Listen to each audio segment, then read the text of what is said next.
Welcome, everyone. Thank you for joining us for today's lunchtime lecture. I'm Michelle Major. I'm on the faculty at the BGC and I teach fashion and textile history. Some brief housekeeping first. Our speaker will talk for about 40 minutes and then we will open things up for questions and discussion. For the question and answer session, please use the Q&A function. For those on the panel, I ask you to use the raise hand function and I will call on you to unmute. We also have automatic captioning, which you can turn on using the CC option at the bottom of your screen. And now I'm delighted to introduce James Middleton, who is writing a chapter on lace in New Spain and Peru between 1600 and 1800 for the BGC Threads of Power catalog that will accompany the exhibition that opens next September. And I hope as many of you who can will come and see that. James Middleton is an independent scholar working primarily on issues of dress and material culture in colonial Spanish America. He received his MA in Latin American colonial culture from New York University in 2012, where his thesis focused on dress in early modern Latin America, 1518 to 1840. Prior to obtaining his degree, James worked for 25 years as a stage director and designer, principally in Baroque opera. As founder and artistic director of the Baroque opera ensemble Ex Machina between 1986 and 1997, he staged numerous productions of the early music theater of the Americas, including the US professional premiere of the first New World opera, La Púrpura de la Rosa, presented in Minneapolis in 1994, to the American Musicological Society. He conceived and directed Prohibited by Order of the King, the critically acclaimed recreation of a 1749 theatrical fiesta from Cusco, Peru, presented at the Boston Early Music Festival and San Antonio Early Music Festival. Those were in 1990, 1991. And he toured Mexico in 2003 with the Baroque ensemble Louis Louis in a production entitled Mujeres Locas, Mad Women.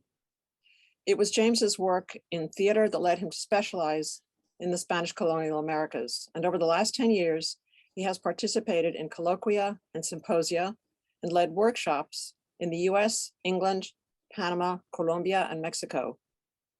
He recently lectured at the Society of Dress Historians in London, Mexico's Museo Nacional de Arte, LACMA, and the Met.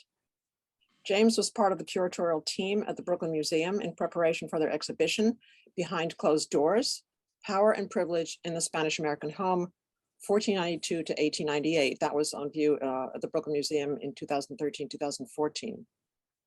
He has also worked closely with BGC alum Jorge Rivas Perez, the Frederick and Jan Mayer Curator of Latin American Art at the Denver Art Museum. He also works as a consultant for collectors and museums. His publications include Reading Dress in New Spanish Portraiture, Clothing the Mexican Elite circa 1695 to 1805, that was published by the Denver Art Museum in 2016. And Their Dress is Very Different, The Development of the Peruvian Pollera and the Genesis of the Andean Chola, published in the Journal of Dress History in 2018. The subject of today's talk is the late 18th century Mexican gown donated to the Museo Nacional de Historia in 1900. Coincidentally, several years ago, one of the conservators from the museum contacted Cora Ginsberg, where I also work, and sent us photos of this amazing gown, and we were completely stunned. So I'm very eager to hear what James has to tell us about this spectacular and somewhat mysterious dress. Please welcome James Middleton. Thank you. I especially want to thank you, Michelle, for setting this up, and to Jen Ha for making it happen. And Jorge Rivas, if you're out there, or if you see this in an archived version, I'm so grateful to you for all your help in this.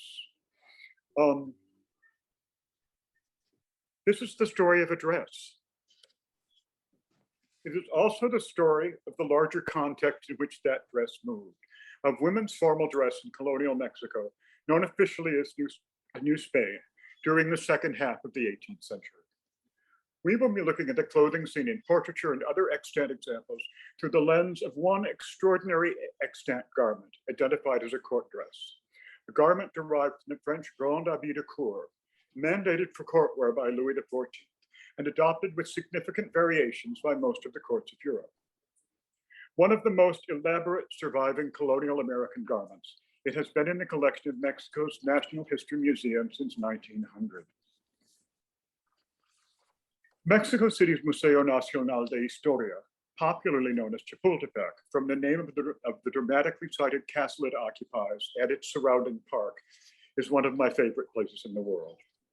So I was thrilled when in 2016, I received an email from conservators at the museum asking my opinion about a garment they were preparing for their first ever special exhibition devoted to clothes from their collection.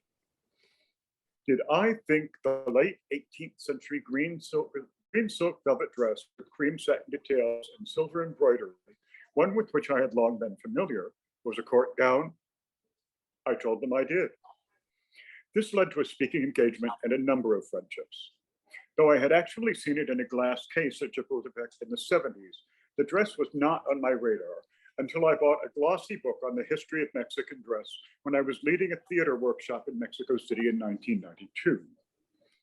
It was presented in the book as a Velázquez era Infanta gown. This didn't seem right to me, but I couldn't say why, apart from its being photographed in violation of all conservation protocol. Serendipity being what it is, a few days later, I was in the museum's conservation lab, and there it was on a table. I quickly realized it was not a late 17th century large infante gown, but a late 18th century gown whose bodice was cut like a robe à l'anglaise. This is when I understood that the model had been wearing it backwards. The book's author had, however, correctly identified it as a court garment. Apparently fully European at first glance, the dress presents some curious details. The oddest of which is its strange stomacher, the inverted triangle seen on the front of so many early modern bodices. Unlike standard mid-18th century European stomachers, which tend to fit into a gap at the bodice front, this one is completely independent of the garment, rather like a bib, and conservators have not discovered good evidence for how it was attached. The painting on the left, approximately contemporaneous with the green dress, seems to show a similar construction.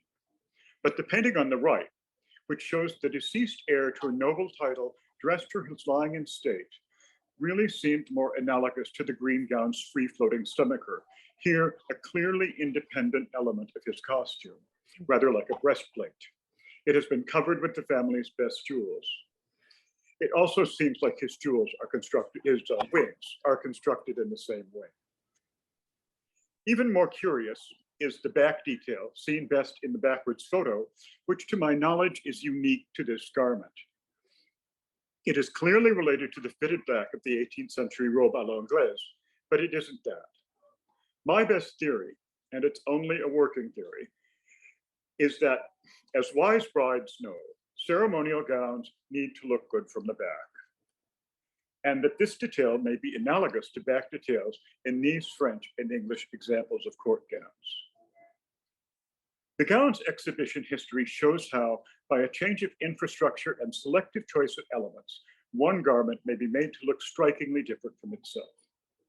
The ensemble consists of 4 separate pieces: a bodice, an underskirt, an overskirt or train, and a stomacher.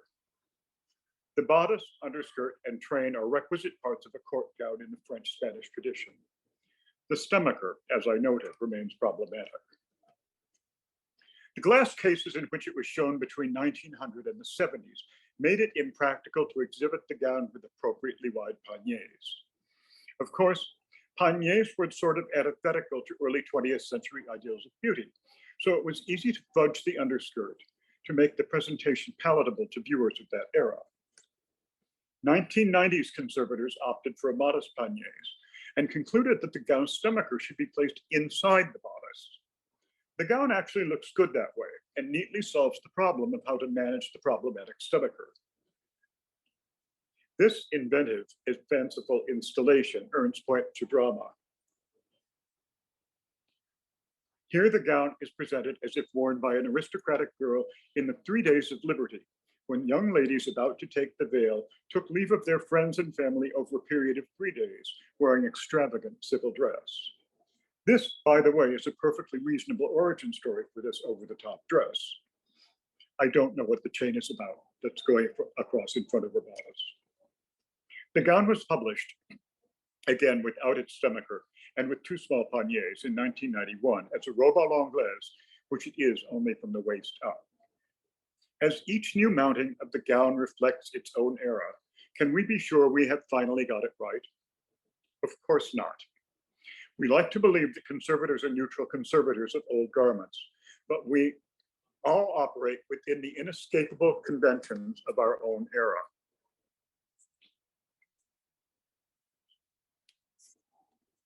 The current mounting seems good to us, and we can show on a computer screen how we believe that conservatives in 2016 finally got it right.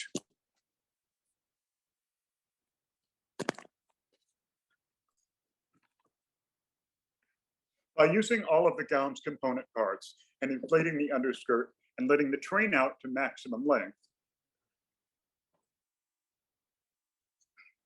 but their vision is likely to be superseded by future generations. Irrespective of the management of its component parts, it's worth asking the big question.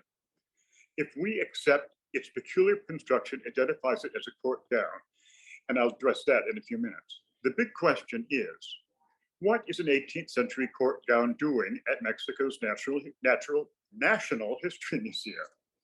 What indeed is more than one court gown doing there? And what are we to make of a handful of portraits showing new Spanish ladies wearing their era's most formal garment? The simple answer is that Mexico City was the seat of a court. I do not refer here to a court of law, although new Spanish judges and lawyers also wore distinctive costumes, but to a royal, or more specifically, viceroyal court. We can go ahead to the next slide. I've got some text here that's not going to need pictures. So let's go to the next slide. Colonial Mexico City, like Lima and later Bogota and Buenos Aires, was the capital of the viceroyalty, governed by a viceroy, a vice king appointed by the King of Spain, generally to a 6-year term. We know very little of new Spanish court culture because officially it did not exist. Officially, viceroys and their wives and families were meant to keep themselves apart from their subjects. They were forbidden to participate in local society, to attend weddings, baptisms, or funerals. They were barred from visiting convents and monasteries and from accepting the hospitality of locals. The viceregal couple could only dine in the company of their retainers, eschewing the presence of local society. In theory, these laws cut off the viceroy from most of the social life of the colony and reduced him to a detached and loyal servant of the crown. In practice, viceroys did all these things. In a classic case of the unwritten imperial policy of obedecer sin cumplir, to obey but not comply, officials depended on local social contacts for socializing as a general necessary aspect of governing. Because of these prohibitions against fraternization, official sources are silent about court life.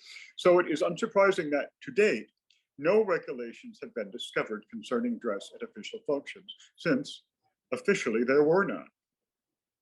There are, however, unofficial sources, principally private accounts and diaries, that open a window on court life. On the morning of the 13th of June, 1755, the feast of St. Anthony, the court put on gala dress for the name day of the most excellent Lady Vicereine, Doña Antonio de Padilla. Her Excellency received the compliments of the judges of the High Court, the Tribune, the clergy, and the nobility. And in the evening, an entertainment was given at the palace, attended by many ladies and subjects of distinction, which continued until 2 in the morning. This would certainly have been an occasion for the clergy and nobility to get out their best clothes, though if dancing were involved, it seems like a long train of the green dress would have been a liability. In fact, conservators have noted evidence that the train could be pulled up. The official occasions that seem most likely to have induced women to wear the grand habit were the besamanos, or hand-kissing ceremonies, held on the king's birthday and saint's day. On the 23rd of September, 1753, the birthday of our Catholic monarch, Lord Don Fernando VI, may God prosper him, a mass of thanksgiving and Te Deum was sung in the Holy Cathedral Church. His Excellency and the most illustrious Lord Archbishop, the High Court, the tributes and nobility, and the ceremony being included, all proceeded to the royal palace for besamanos in the customary manner. Some viceroys also held besamanos ceremonies on their own birth and saints' days. This formal and probably superlatively dull ceremony seems to me the most likely occasion for ladies to don their trajes de corte. Certainly, the long walk down the center of an audience hall of the palace would have been an ideal excuse to wear a train and to show off the back of one's handsomely detailed bodice. Besides these great events, some viceroys kept more or less open house, giving frequent informal evening entertainments, which featured, among other things, that favorite courtly pastime, gambling, for which the Viceroy Count of Fuenfrara was mildly censured in 1746. Some viceroys did not keep open house. One of the principal differences between the court of New Spain and the European court was that it radically changed its complexion every 6 years. This meant that the court was not always the hub of high society. This was particularly so when the viceroy was also the archbishop, as was occasionally the case. My core question in this project has been, was the wearing of garments like these court gowns obligatory or optional? Only 3 New World paintings, all Mexican, incontestably show the 3-piece gowns inspired by the French Grand Habit. Added to these are the Museo Nacional's 2 extant garments. Because it appears in only 2 live examples and 3 portraits, I have theorized that this style of gown must not have been widespread. But the number of extant garments is a faulty metric for judging popularity, and their relative absence from Mexican paintings is probably not significant either. Perhaps my biggest surprise connected with this project has been that European paintings showing women in court dress almost exclusively depict members of ruling families. Nobles are customarily depicted in formal dress, but not in the court uniforms that I will be describing in a few minutes. So we are left with the intriguing situation of commoners, American commoners, having their portraits done according to conventions reserved in Europe for royalty. In this case, it's interesting to note the status of people known to be collected with the garments and portraits. The extant gowns were given to the museum in 1900 by the Mier family. They were fantastically rich in the colonial era and remain comfortably so today. But like many other rich Americans, they never acquired a title. To this point, it is interesting to note that the women who appear in the 3 paintings that show these gowns, all but one are identifiable, either came from recently ennobled or yet to be ennobled families. It further seems that unlike the rigid dress codes of the French and English courts, there were no such clear regulations in Spain. So I'm arguing with myself here. On the one hand, I'm saying that because there are so few extant examples, the use of these dresses was likely not widespread. On the other hand, I'm saying that the survival of garments and their infrequent appearance in paintings may be a faulty metric. It would be easy to say that the jury is still out, but the jury in this case has not even been impaneled. So it's best to keep an open mind. Though I remain attracted to my theory that American courtiers who chose their era's most formal possible garment did so because they could, not because it was required. Part of a long and somewhat subversive tradition of American self-fashioning. The second half of the 18th century is sometimes known as Mexico's Silver Age, when Mexico became, as it remains today, the world's leading producer of silver, and when new Spanish merchants and miners suddenly found themselves among the richest people in the Atlantic world. Unlike British America, New Spain had a titled nobility, originally composed of the descendants of conquistadores. After about 1700, this aristocracy was swelled by nouveau riche miners and merchants who eagerly bought titles from a perennially cash-strapped Spanish crown. Mexico City was the capital of New Spain, a vast territory of which today's Mexico constitutes about a third. It was an early modern Dubai, a place of ostentatiously conspicuous consumption. By far the largest city in the Americas, its later 18th century population of about 150,000 people was equivalent to that of contemporary Venice or Amsterdam. By contrast, in 1790, New York had a population of 33,131, and Philadelphia, at 44,096, was roughly equal to the other largest Spanish American cities, Puebla in Mexico and Lima, Peru. Later 18th century Mexico City became a city of palaces, an epithet coined in the 19th century and still used, where newly rich miners and merchants with freshly minted titles remodeled severe fortress houses into Baroque mansions, finished and appointed in an audacious and strongly local style that seems light years different from contemporaneous houses in British America.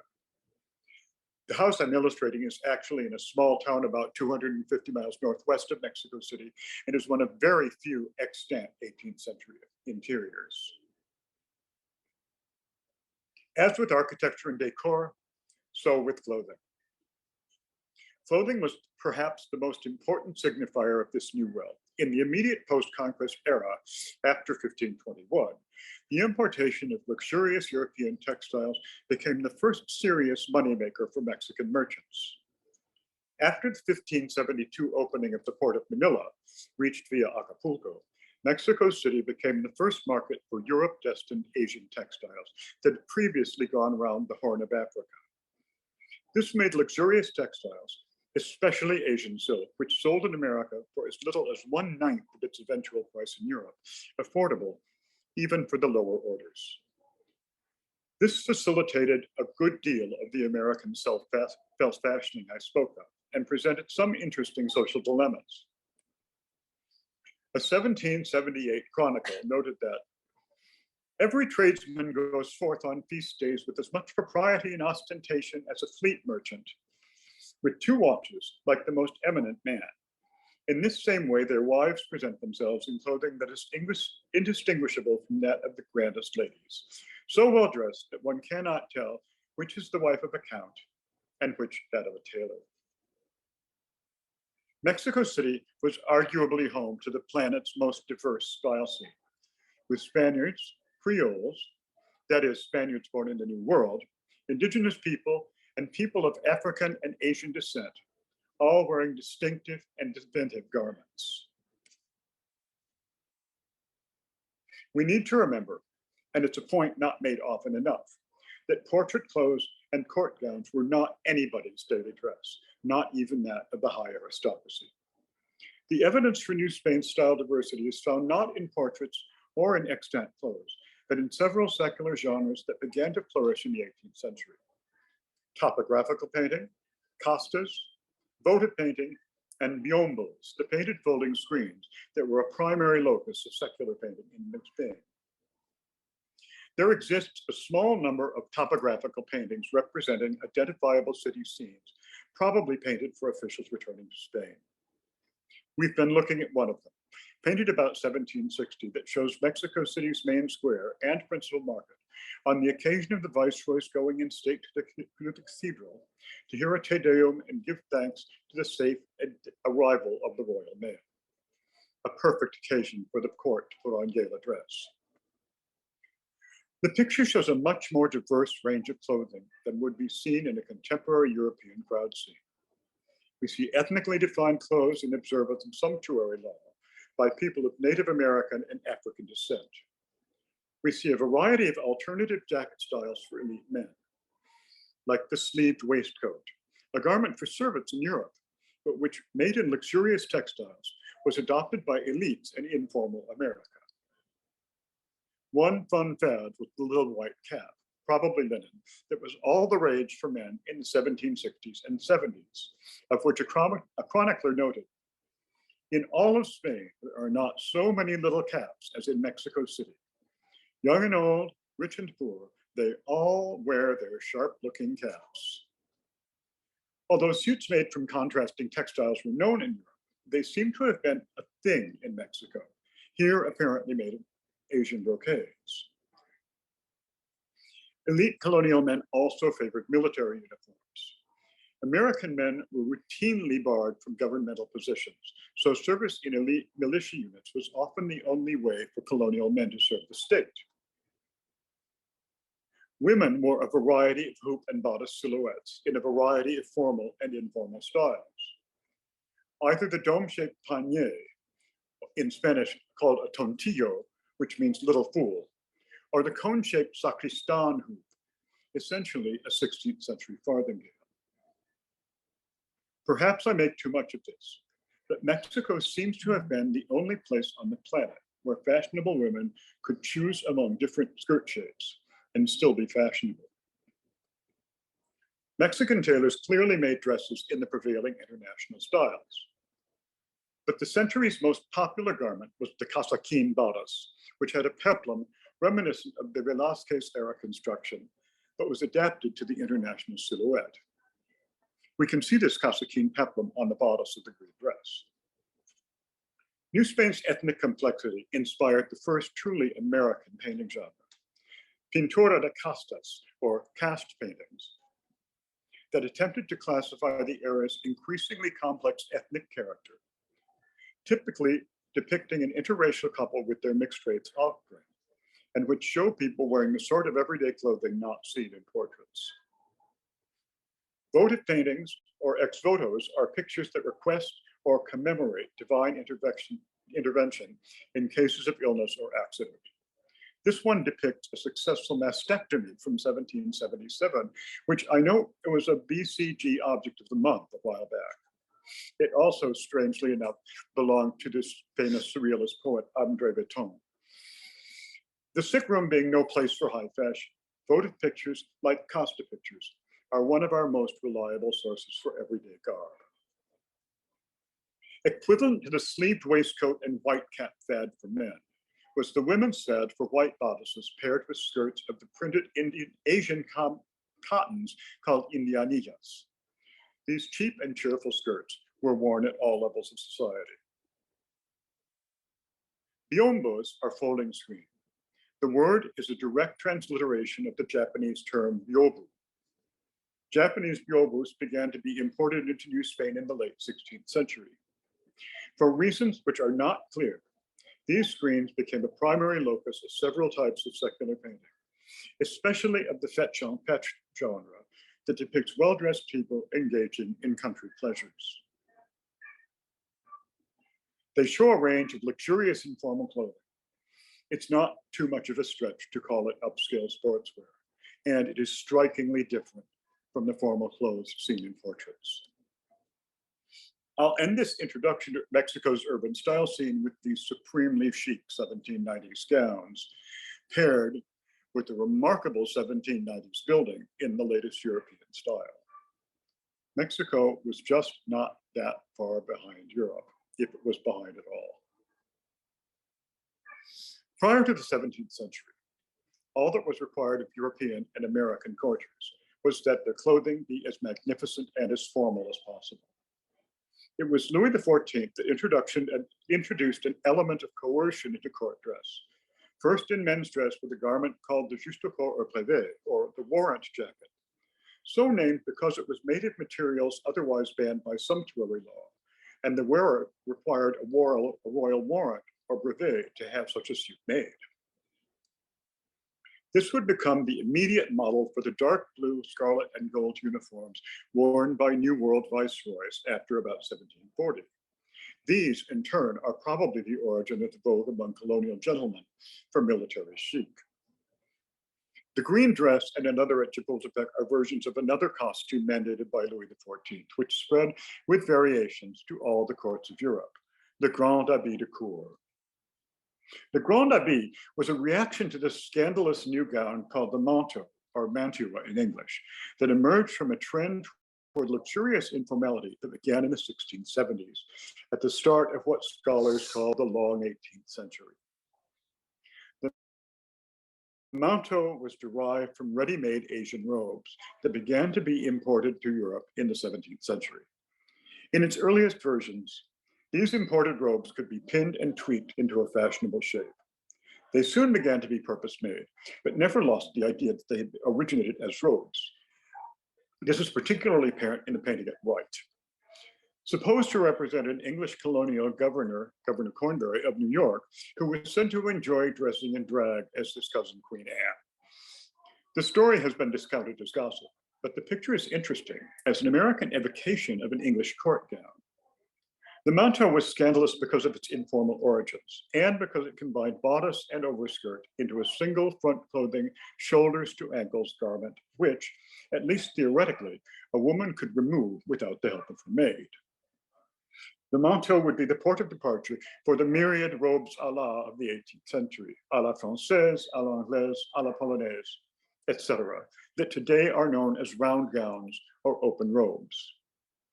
Louis XIV hated the scandalous manteau and developed, with the aid of senior court women, a costume based on his 1660s youthful prime, a stiffly boned, off-the-shoulder bodice with a back closure, worn with a coordinated separate underskirt and separate train. French fashions were disseminated both in engravings and in miniature clothes made for fashion dolls, called for pandoras. Here on the left, we see such a fashion doll, and on the right and above, a court gown made for such a doll. One of the most important features of the Grand Habit were tabs visible at the waist of the bodice, which confirmed that the bodice and overskirt train were two discrete garments and not a continual shoulder to ankles fall like the indecent manteau. These tabs appear in 3 known Mexican paintings of court gowns and seem to clinch their identity as such. Interestingly, however, the Chapultepec dresses both have casaquin-style peplums rather than tabs. The 3 main pieces of the Grand Habit, the bodice, underskirt, and train, remained the basic units of French women's French-style cloak costume until the end of 18th century, fossilizing women's official dress in a 1660s form. As can be seen in the paniers and à l'anglaise styling in Mexican court gowns, these gowns could be tweaked and poked in the direction of contemporary stylishness. By its ceremonial nature, it could never be a truly stylish garment and remained an outlier that, in Europe at least, had no social use beyond the court. In this sense, it is not unlike the wardrobes of Queen Elizabeth and her mother, luxurious and beautifully made clothing, but which is not, however, responsible to changes of fashion. By contrast, in Mexico, the court gown's primary usefulness may well have been outside of court functions, if indeed, as I theorized, they were not required for official wear. They may have been worn for family ceremonies like weddings. The French-style 3-piece Grand Habit became standard at the courts of Austria, Russia, Sweden, and some German and Italian courts as well.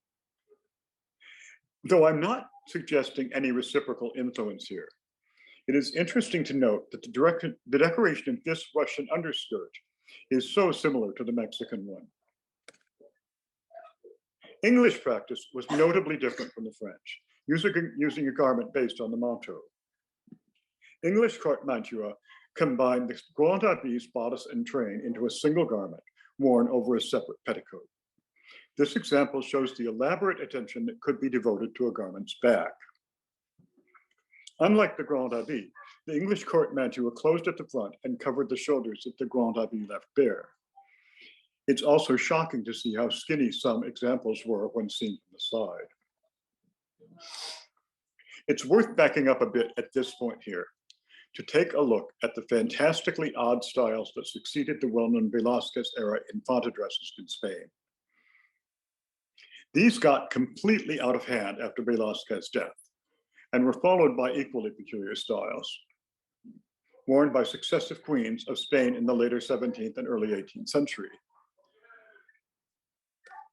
By Maria Luisa of Orleans and Mariana of Neuburg, and Maria Gabriela of Savoy. Spain and its colonies are wrongly thought to have gone all French at the 1701 accession of the French Duke of Anjou, who acceded to the throne after the death of Carlos II, who was the last of the Spanish Habsburgs. He came to the throne as Felipe V, the first of the Spanish Bourbons. While the Grand Abbey and court mantua were required for certain events at the French and British courts, it seems there was no such rule at the Spanish court. This extant example shows how Spain combined French construction with English styling.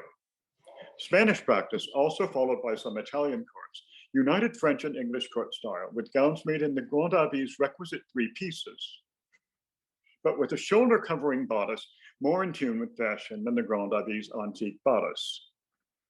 As I said above, only royals were painted in full court rig. And it's especially interesting to look at portraits of Maria Luisa of Parma, Queen of Spain from 1788 to 1819, and one of history's most distinguished fashion victims. The construction of her dress here is virtually the same as that of the Chapultepec gowns. And also, it's interesting to note, go back one slide, please. She's wearing an enormous fichu within her bodice, and I think it's maybe incorrect that we are showing these Mexican court gowns without a lot of action within the bosom of their gown. Anyway, okay, let's go on. Next slide, please. 2 of the Museo Nacional's extant garbs were the time and type, and I'm a little ashamed I haven't paid more attention here to the second of these 2. I'll fix it in the article. 2 Mexican colleagues have persuasively argued that 2 further gowns in the collection at Chapultepec are also court gowns, though they are not based on the Grand Abbey. I agree with them. In a few minutes, I will discuss the reasons why I think their designation is correct, but my focus here is specifically about garments descended from the Grand Abbey.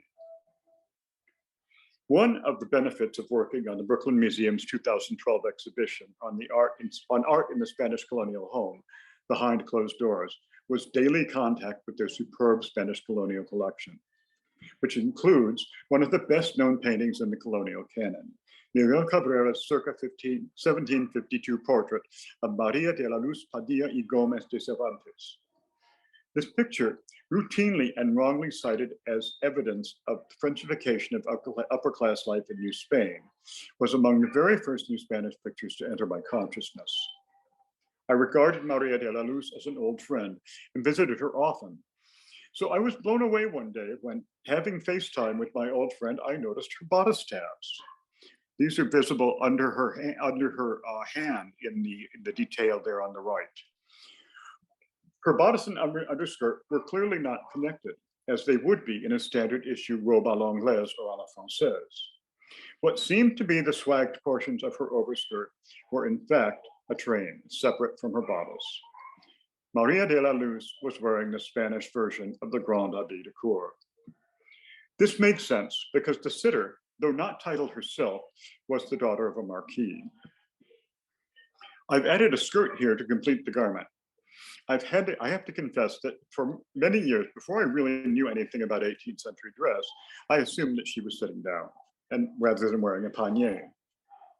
The portrait is thought to have been painted at the time of her marriage, and I believe that this traje de corte may well have been a wedding gown. She married her uncle, by the way. I spoke of Maria de la Luz first because I knew her first. Chronologically, however, the first known appearance of American ladies wearing Grand Abbey-derived ensembles is in this group portrait of the Faguaga Arosqueta family, probably painted about 1734 or 35. The ladies of this house all appear to be wearing typical styles of the 1730s, with their characteristically thin-shaped sleeve cuffs. But, as in Cabrera's portrait of Maria de la Luz, the presence of bodice tabs shows us that we are looking at gowns based on the Grand Abbey. This is a portrait that prompts questions of authorship, it is unattributed, of why it is painted, and of what it means to convey. The picture seems to celebrate the 1734 elevation of the head of the family to the Order of Santiago. The order's emblem appears on the jacket of the head of the family, half obscured by the hat he carries under his arm. In 1706, Fagoaga, a recent Basque emigrant to New Spain, leased from the crown the apartado, or assay office, whose lucrative job it was to separate gold from silver ingots sent to the Mexico City Mint from the northern mines. His eldest son was created the Marqués del Apartado in 1771. So this 1734-35 depiction of the not yet ennobled family in full court dress seems somewhat premature, and it is possible that their choice to be painted in such conspicuously grand clothing was a parvenu gesture, further American self-fashioning. This miniature portrait, recently acquired by the Denver Art Museum, is the newest addition to the corpus of American court gowns. It is, as far as anyone knows, the only extant miniature painted on silver. We don't know the sitter's identity, but the fact that she was painted on silver inevitably suggests a connection to one of the 18th century's great silver magnets. The painter is also unknown, but it seems to be fairly closely connected to the Brooklyn painting, and is also possibly by Cabrera. Again, I've added a skirt for scale. Time may be growing short. So at this point, I want to go somewhat off the cuff and show a few more gowns that, while they are not three-piece court gowns, seem to be examples of extreme formality that would likely have been okay to wear at the palace, and demonstrate why I accept my colleague's elastic definition of what constitutes a New World court gown. Here's a couple of early 18th century examples. Next slide, a Guadalajara socialite in one of the 18th century weirdest dresses. I love the little cake on her head. Next slide, a wonderful example of the casaquin bodice worn with panniers. Next, a further pannier portrait by the same artist who painted Marie de la Luz. Next, two portraits of the same sitter painted a few years apart in an interesting localized version of the robe à l'anglaise.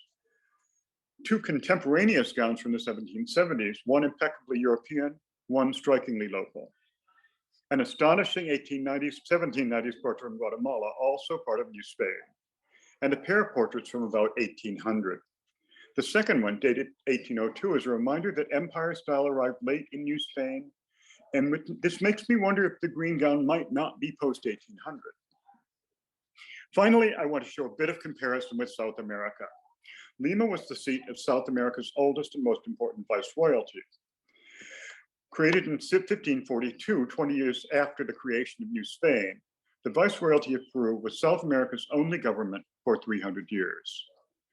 When New Granada, administered from Buenos Aires, and Rio de la Plata, administered from Bogota, were split in the 18th century. Of these three viceregal capitals, only Lima was large and wealthy enough to support a significant number of portrait painters. 18th century Lima ladies, for reasons we can only guess at, were the only women in the European sphere to successfully reject international fashion, choosing instead an intensely local style. It's curious that since about 1710, they had dressed in conventional Spanish clothing. Men's clothing was thoroughly European and up to date, so women's choice to do something different was clearly a choice and not based on lack of access. Here we see strongly localized versions of the open robe that are probably the equivalent of the Mexican court gowns, although no versions of the three-piece gown are known from South America. Strongly localized like this odd paraphrase of the robe a la polonaise, worn with resolutely Peruvian hair and shoes. This painting, incidentally, shows the microscopic description of textiles that is one of the hallmarks of the Lima Portrait School. This lady, in a fairly conventional robe à l'anglaise, is the only 18th century female portrait we have from Bogota, and would probably be unwise to infer too much from her. It's interesting that the Mexican lady here and she both have the same spade-shaped bodice point. Returning to Lima, when not strictly formal versions of open robes, Lima ladies favored an informal skirt and blouse combination known as the pollera ensemble, which possibly comes from the same luxuriously informal place as the Mexican white bodice mode. Note that the men here are wearing up-to-date 1790s fashions. Again, Peruvian women rejection of international style can't have been due to a lack of access. As the century came to a close, Lima fashion became as confident and individual as contemporary Mexican gowns. Finally, In a weird footnote, these Bolivian dresses accidentally invoke the strange last days of the English court mantua, when ladies had adopted the empire waist, but George III was too incapacitated to end the requirement for hoops. Are these examples of a particular kind of gown evidence of anything? Frankly, I still don't know quite what to do with all that I have assembled. Too little is known of viceregal court culture for us to do anything but look at the pictures and try to understand. As I said earlier, the jury hasn't even been impaneled. Thank you. Thank you, James. That was so wonderful. Thank you. The images are, I mean, the whole thing, but the images of some of those clothes are really, really striking. No, the images are what hooked me from the beginning. Yeah, they're so different from what you know, European images of form. So we'll get started with the Q&A. Panelists, you could turn on your cameras, and if you have questions, please use the raise hand function, and I'll hopefully see that. And I see that there are some questions that have come in through the Q&A, so I could ask one of those. So James, maybe I'll just start with something that came in through the Q&A. Sure. One of our audience says, what strikes me as odd about the green dress is the use of sequins on velvet fabric. I haven't seen that style anywhere in Europe in the 18th century. Is it perhaps a local innovation? That's a really interesting question. And I am so tunnel visioned into this new world clothing that I'm just glad to have you say that. And I expect it is some kind of local thing. I guess I'm a little drawn back to, to be reminded that sequins on velvet are a weird thing. Mm-hmm. So yeah, thanks for that. I think you're right. Yeah, another Corinne Tipo-Cabasset, hello Corinne, says the material and style of ornament, sequins, embroidery is an interesting question. I think that I mean we certainly see sequins in terms of maybe localized embroidery on a garment, but maybe not the whole garment in Europe. Well, one thing I want to add to what I said about it being American is Spain in the 18th century was so not quite part of Europe. Mm-hmm. So a lot of what looks like the weirdness of Latin America to us is in fact just doubling down on the weirdness of Spain. It took the whole idea that Spanish fashion suddenly got French in 1700 when the Bourbons came on the throne is false. It took 50 years for open robes to be worn with any frequency in Spain. Mm-hmm. What's interesting is within months of their introduction in Spain, they were being worn in Mexico. So mm-hmm. Spain is like 50 years behind Europe. Mexico is like 3 months behind Spain. Mm-hmm. So I'm reluctant to completely say, yeah, that's a new world thing, because we really need to get our shovels out and figure out what was going on in Spain. Right. I see Alexandra Palmer, who's attending, hello, Alex, says there are men's court suits with sequins on velvet. So yeah, I guess, Alex, is that true, like over the entire suit? I'm just trying to pick. Yes, I think, oh yeah, I think there's maybe one in the Costume Institute. Oh, I can't remember. Okay. But there's another question. Would you please say a few words about the decoration, which someone just called sequins? It reminds me of, here we go. Enconchado. Oh. Would you like to tell us what Enconchado is first? Enconchado paintings are paintings that were very popular in Mexico in the 18th century, and they're done by a particular family. And it was about mother of pearl inlay that's being put into a lacquer surface, and then they paint it on top of the lacquer surface and let the mother of pearl come through. And a concha is a shell, so enconchado is like a verb form of something that has been shelled. So, and it's all about it's all about this tension between this glittery surface and some illusionistic thing that's painted on it. You might say the same thing about Cusco style painting, which is all about the texture, the tension between these gilded brocaded surfaces and then these icon-like depictions of saints. So I think, you know, South America and Spanish America was very much about glitter. Here's a question which was sort of related to something that I was wondering about and that I maybe brought up before with you. Do you suppose that these court gowns, both in the portraits and the extant examples, were made in Spain for elite New Spanish clientele, or were these garments fabricated in Mexico? Do we know? And I was wondering in terms of the, you know, do we know anything about the existence of embroidery workshops in Mexico City, or you know, people who were designing for embroidery the way we know about, you know, in London and Paris and, you know, Lyon, places like that? We do, and there was really serious embroidery going on in Mexico City. So there's no reason that stuff had to be sourced from Spain. However, one of the origin possibilities for these dresses that I didn't get into is that they may have belonged to Viceroy's wives and then given to Mexican courtiers. My colleagues have suggested that they entered the Bier family as wedding presents, and were then given by this family which I think is weird, and I don't quite buy the idea that wedding presents were ever going to be appropriate wedding presents.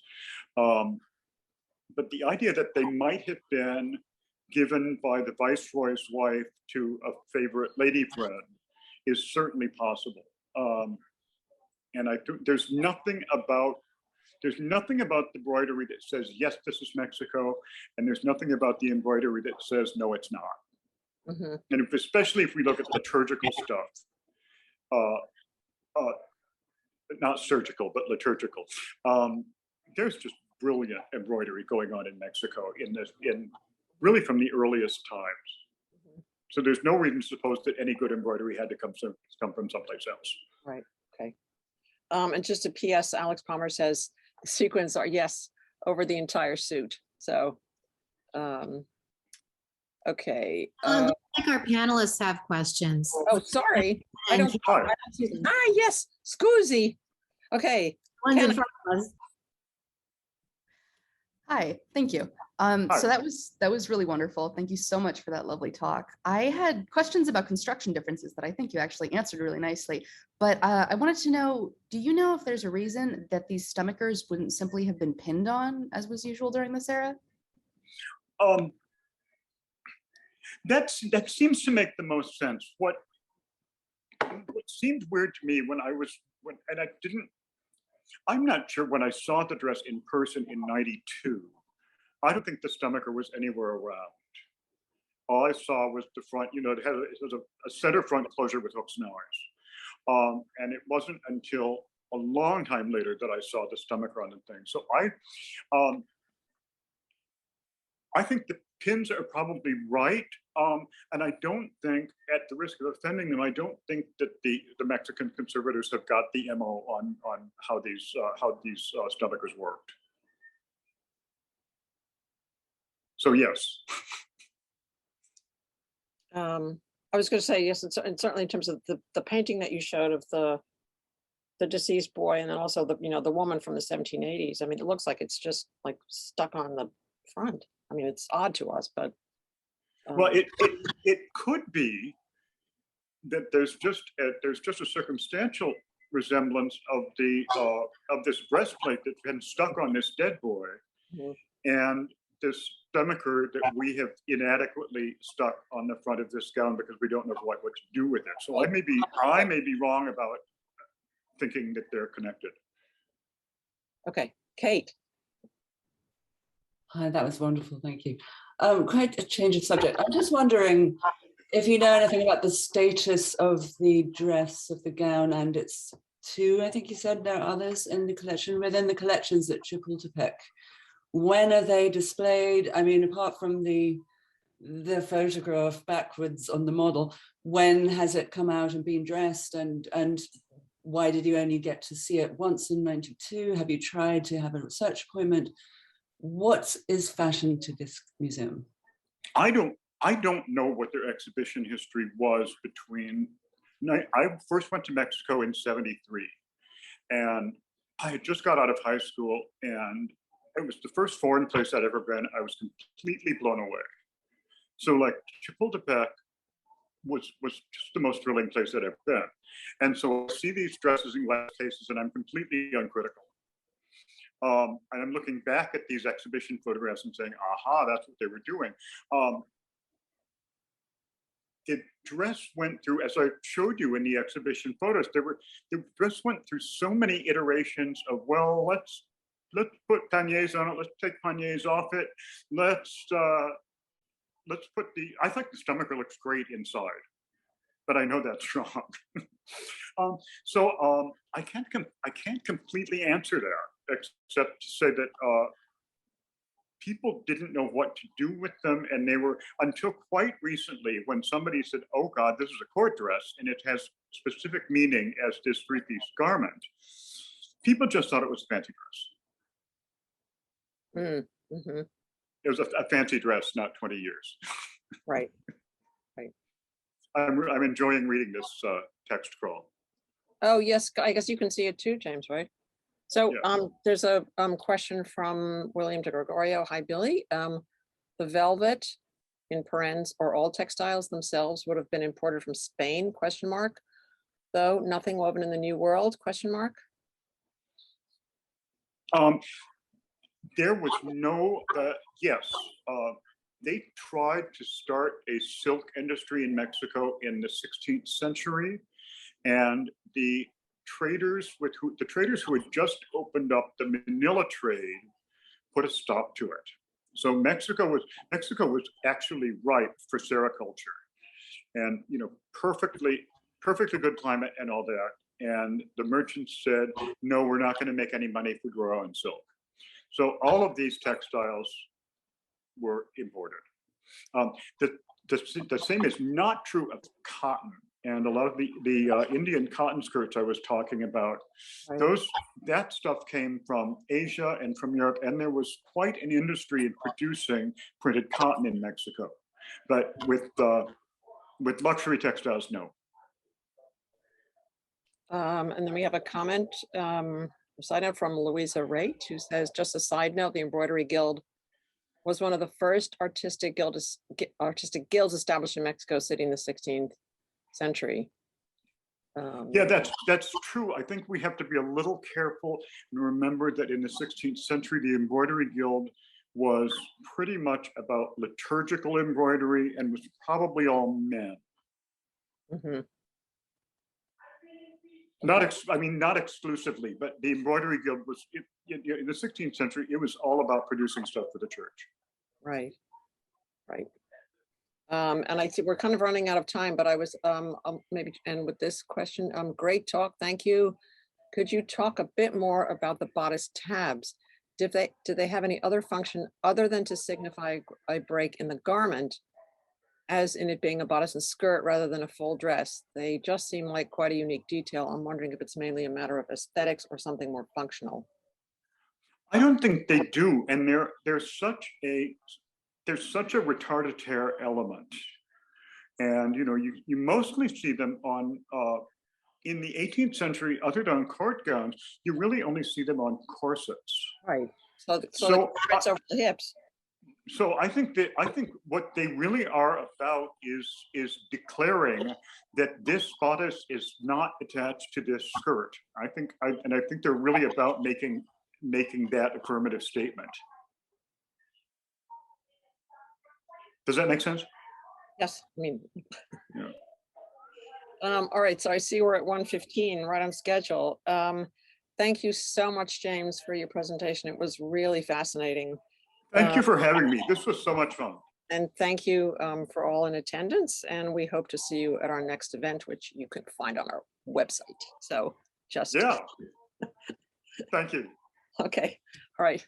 Goodbye, everyone. Bye.